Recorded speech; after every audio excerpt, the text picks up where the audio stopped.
কি ব্যাপার? আপনাকে গাড়ি সার্ভিস করতে দিলাম, আপনি গাড়ি নিয়ে পালালেন। 4.5 ঘন্টা এখানেই দাঁড়িয়ে আছি, গরমে ঘেমে নেই একাকার অবস্থা। আরে আপনি তো বললেন যে গাড়িটা নিয়ে যাও, যা যা কাজ আছে করে আসো। এই ফাজলামি হচ্ছে। আমি ভাবলাম আপনি গ্যারেজের লোক, তাই চাবি দিয়ে বললাম গাড়িটা নিয়ে যান, যা যা কাজ আছে দেখে শুনে করে নেবে। আমি ভাবছি গাড়ির সার্ভিস হচ্ছে, গ্যারেজের লোকেরা এখন বলছে যে আপনি নাকি গ্যারেজের লোকই নয়, আপনি কি বাইক চোর নাকি? আপনি আমাকে বাইক চোর ভাবছেন নাকি?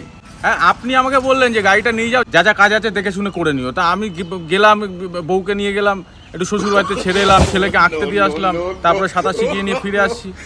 বলছি যে আর কিছুক্ষণের জন্য দেওয়া যাবে, ওই মানে বউকে একটু শ্বশুর বাড়ি থেকে নিয়ে বউকে শ্বশুর বাড়ি থেকে নিয়ে আসতাম আল্লাহ একেবারে।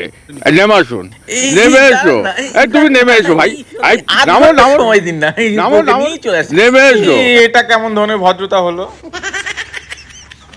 দেখুন, এইসব ব্যবহার কিন্তু ভালো না। আমি বাড়ি যাবো কি করে? চলুন আপনাকে বাড়িতে দিয়ে আসবেন। আরে মহা ঝামেলা তো, একেবারে মানে গায়ে পড়ে গেছে। একেবারে আমার গাড়ি নিয়ে বাড়ির যত কাজ করে এসেছে, এখন বলছে বাড়ি দিয়ে আসুন। আরে আপনি কি মানুষ না তেজপাতা?